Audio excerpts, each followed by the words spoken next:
കണ്ടോളാം. എന്താ രസം, മരിച്ചല്ലേ സ്വർഗം നിറക്കെ എപ്പൊ കണ്ടോളാം എന്ന് പറയും. ഇതാരാ സംഭവം എന്നറിയില്ല. ഈ രണ്ടു കാലം നടക്കുന്ന ഈ സൃഷ്ടിപ്രപഞ്ചത്തില് ഒരു സൂചി പോയിന്റ് പോലെയുള്ള ഈ ഭൂമിയിൽ, ആ ഭൂമിയുടെ മുകളിൽ രണ്ടു കാലം നടക്കുന്ന ഈ മനുഷ്യൻ ഭയങ്കര സംഭവമല്ലേ. ഹുലുക്കൽ ഇൻസാനു ദഈഫാ, മനുഷ്യനെ ഞാൻ ദുർബലനായി സൃഷ്ടിച്ചു, ദുർബലനായി സൃഷ്ടിച്ചു. എത്ര നേരം പറയും, ആരെയാണ് വെല്ലുവിളിക്കുന്നത്?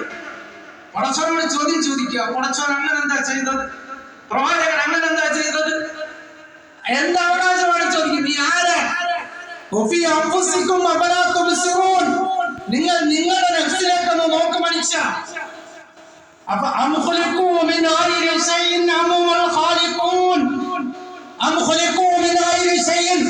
ഒന്നുമില്ലാതെ, ഒരു വസ്തുവുമില്ലാതെ നിങ്ങളങ്ങ് പടയ്ക്കപ്പെട്ടതാണോ?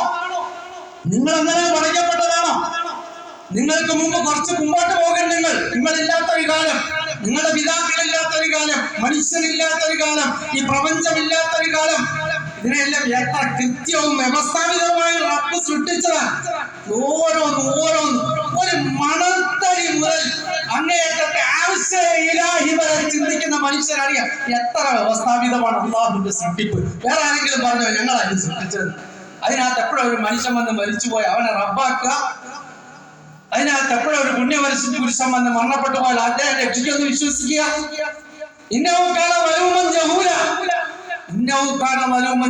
മനുഷ്യൻ അക്രമിയ, അവൻ അജ്ഞന. സഹോദരങ്ങളെ, അതുകൊണ്ട് അല്ലാഹു പറയാണ്, നിങ്ങൾ റബ്ബിനെ മനസ്സിലാക്കുക. ഒരു ഭയം ഉണ്ടായാലും, എന്ത് പ്രയാസം വന്നാലും, എത്ര വിഷമം വന്നാലും എന്റെ റബ്ബുണ്ട് എന്ന് അവൻ വിശ്വസിക്കും. അതുകൊണ്ടാണ്, നിങ്ങൾക്കറിയില്ലേ, അതുകൊണ്ടാണ് ഒരു മുസ്ലിമിന്റെ, ഒരു വിശ്വാസിയുടെ ജീവിതത്തിൽ ആത്മഹത്യ അവന്റെ ഡിക്ഷണറിയിലേ ഇല്ല. അവൻ ആത്മഹത്യയില്ല. ആത്മഹത്യ ചെയ്യുന്നവൻ കാലാകാല നരകത്തിലാണ് സയ്യിദുനാ റസൂലുള്ളാഹി സ്വല്ലല്ലാഹു അലൈഹി വസല്ലം. എന്തുകൊണ്ട്? കാലാകാല നരകത്തിലാണ്. എന്തുകൊണ്ട്? ആത്മഹത്യ നിരാശയാണ്. അല്ലാഹു വിശ്വാസമില്ലാത്തതിന്റെ പേരിലാണ് നിരാശ, കുഫ്റാണ്. ഒരു മുസ്ലിമിന്റെ ഡയറിയിൽ അങ്ങനെ ഇല്ല. അപ്പൊ നിങ്ങളെ കണ്ടില്ലേ, ഇപ്പൊ കണ്ടില്ലേ ഒരു ഫയലിനെ കുറിച്ച് വലിയ ചർച്ച നടക്കുന്നത്? ഇസ്രായേലിൽ കടുത്തൊരു ജൂതൻ വലിയ സമ്പന്നനായി ഇസ്രായേലിന് വേണ്ടി ചാരപ്പണി ചെയ്ത് അമേരിക്കയിൽ ഒരു ദ്വീപ് വാങ്ങി. ആ ദ്വീപിൽ പിശാചിന്റെ ആരാധന, കൊച്ചു പെൺകുട്ടികളെ അവിടെ കൊണ്ടുവന്ന് താമസിപ്പിച്ച് ലോകത്തെ വലിയ രാഷ്ട്രീയ നേതാക്കന്മാരെയും സമ്പന്നന്മാരെയും അതുപോലെ തന്നെ ലോകത്ത് അറിയപ്പെട്ട പത്രപ്രവർത്തകരെയും ദൈവനിഷേധികളായി ലോകത്ത് ദൈവമായി കൊണ്ടു നടക്കുന്ന ആൾക്കാർ വരെ അവിടെ കൊണ്ടുപോയി ഈ കുഞ്ഞുങ്ങളെയൊക്കെ പീഡിപ്പിച്ചു. അങ്ങനെ സാക്ഷാൽ പിശാചിനെ ആരാധിച്ചുകൊണ്ടിരുന്ന അതിന്റെ ആള് 2019 ആത്മഹത്യ ചെയ്തു. അന്ന് അയാൾ സൂക്ഷിച്ചു വെച്ച റിപ്പോർട്ടുകള്, വീഡിയോ ചിത്രങ്ങള്, അതൊക്കെ ഇപ്പൊ പുറത്തു വരാൻ പോകുന്നു. പുറത്തു വന്നിട്ടില്ല. അപ്പം ലോകത്തുനിന്ന് വലിയ ചർച്ച നടക്കുക. വലിയ ലോകത്തെ വലിയ ബുദ്ധിരാക്ഷസന്മാരൊക്കെ പോയി വിട്ടിട്ടുണ്ട്. അപ്പൊ അത് ചർച്ച നടക്കുക.